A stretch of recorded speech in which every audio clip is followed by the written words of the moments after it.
আসসালামু আলাইকুম ভিউয়ার্স, গতকালকে যে আলোচনাটি করা হয়েছিল বাউন্স ব্যাক ক্যান্ডেল অর্থাৎ কনফরমেশনের যে ক্যান্ডেল, সেই ক্যান্ডেলটি কিন্তু আজকেই অর্থাৎ গতকালকের একদিনের পড়ার পরেই আজকেই কিন্তু আবার সেই ক্যান্ডেল তৈরি হয়ে গেছে, যেই ক্যান্ডেলের এই অবস্থানে যে কোনো স্টকের বা মার্কেটের দরকার বাউন্স ব্যাকের জন্য।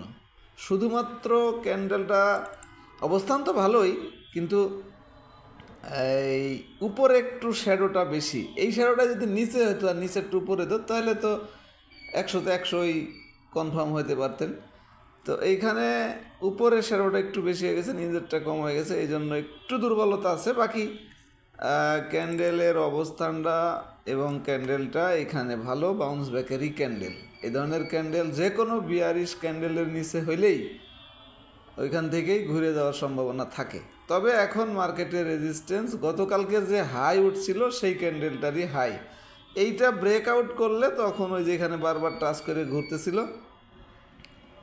সেইখানে টাচ করার ব্যাপারে ভালোভাবেই করা যাবে, আশা করা যাবে। 5200 এইটা ব্রেকআউট করলে এখন মার্কেট 5174, অর্থাৎ বেশি দূরে না, মাত্র 136 পয়েন্ট দূরে। আর বারবার যেখানে টাচ করতে 40, অর্থাৎ 200 থেকে আরও 40 পয়েন্ট। আর ওইটা ব্রেকআউট করতে পারলেই তো মার্কেটের অবশ্যই গতি আসবে। যে একটা মন্দা অবস্থা অর্থাৎ ঝিমনি, সেটা কিন্তু তখন কেটে যাবে যদি 5240 ব্রেকআউট করতে পারে, এটা মনে রাখলেই হবে। আর আপাতত আগামীকালকের হাই যেটা 5200, এটা ব্রেকআউট করলেই 40 পর্যন্ত তখন এটা বোঝা যাবে।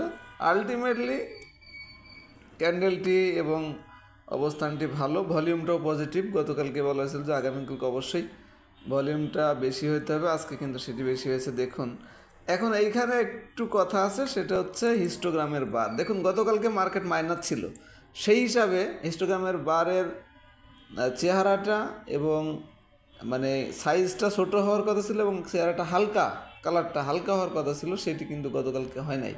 তো এটাই ভালো একটা সিমটম দেখা যাচ্ছিল আজকে এই প্লাসের ব্যাপারে, মানে হিস্টোগ্রামের বার অনুযায়ী, অ্যানালাইসিস অনুযায়ী। তো সেটি কিন্তু আজকে হয়েছে, আজকে আরও লম্বা এবং গাঢ় কালারটা ধরে রাখছে। তো এটা বুঝে থাকবেন যে ধরেন আজকে প্লাস হইলো কিন্তু হিস্টোগ্রামের বারটা ছোটো এবং হালকা হয়ে গেল, তাহলে বোঝা যাবে প্লাসটা ফেক। আর ধরেন আজকে মাইনাস হইল, তো বারটা বড় হইলো এবং গাঢ় কালারটা ধরে রাখলো, তাহলে বুঝতে হবে যে মাইনাসটা ফেক, অর্থাৎ কারেকশন। এটা মনে রাখলে ভালো হবে আপনারা আরও বেশি টেস্ট করাটা। এখন দুইটা ইন্ডিকেটর, যে ম্যাকডি এবং মুভিং এভারেজ, সেটা তো উপরে উঠছে, অর্থাৎ বাই সিগন্যাল দিচ্ছে, সিগন্যালের মধ্যেই আছে। এখন আপনি ব্যবসাটা কিভাবে করবেন, এই জন্যই কিন্তু আমরা একটা শর্ট লিস্ট সিস্টেমে আসে, আপনারা জানেন যারা সার্চ দেন, অর্থাৎ ভিআইপি মেম্বারশিপ নেওয়া আছে। তো ভিআইপি মেম্বারশিপ অফার চলতেছে, 2 বছরের প্যাকেজ 3000 টাকা। এটা নেওয়ার জন্য উপরের নাম্বারে যোগাযোগ করতে পারবেন।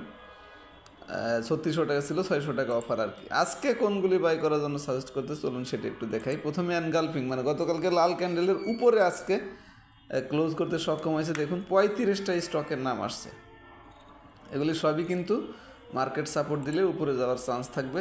সেটাই এই অ্যানালাইসিসটা, অর্থাৎ এই সার্চ রেজাল্ট অনুযায়ী বলতেছে। আরেকটা হলো বি ক্যাটাগরিজ থেকে, এখানেও কিন্তু 18টা স্টকের নাম আসছে এবং কোনগুলি সেটা খুব ভালোভাবেই আপনারা বুঝতে পারতেছেন।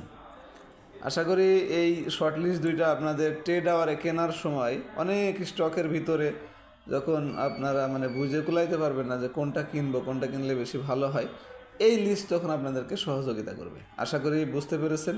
আর এই লিস্ট কতটুকু কার্যকরী, একটু মার্কেট সাপোর্ট দিলে হয়, সেটা আপনারা দেখবেন, যাচাই করবেন। এই জন্যই কিন্তু আমি এই সার্চ রেজাল্টগুলো দেখাই, কারণ এটা তো আজকের জন্য ছিল, এটা আজকে দেখে কালকে তো আর কিনতে পারবেন না। তো সুতরাং এই জন্যই দেখায় যে এইগুলি আজকে ছিল, ধরেন আজকে আপনি কিনছেন সাপোজ, এখন এইখান থেকে আগামীকালকে কেমন হয় সেটা আপনি দেখলেই বুঝবেন যে সার্চেরগুলি আসলে কতটুকু হেল্পফুল। আশা করি বুঝতে পারছেন। ভালো থাকবেন সবাই, ধন্যবাদ সবাইকে, আসসালামু আলাইকুম।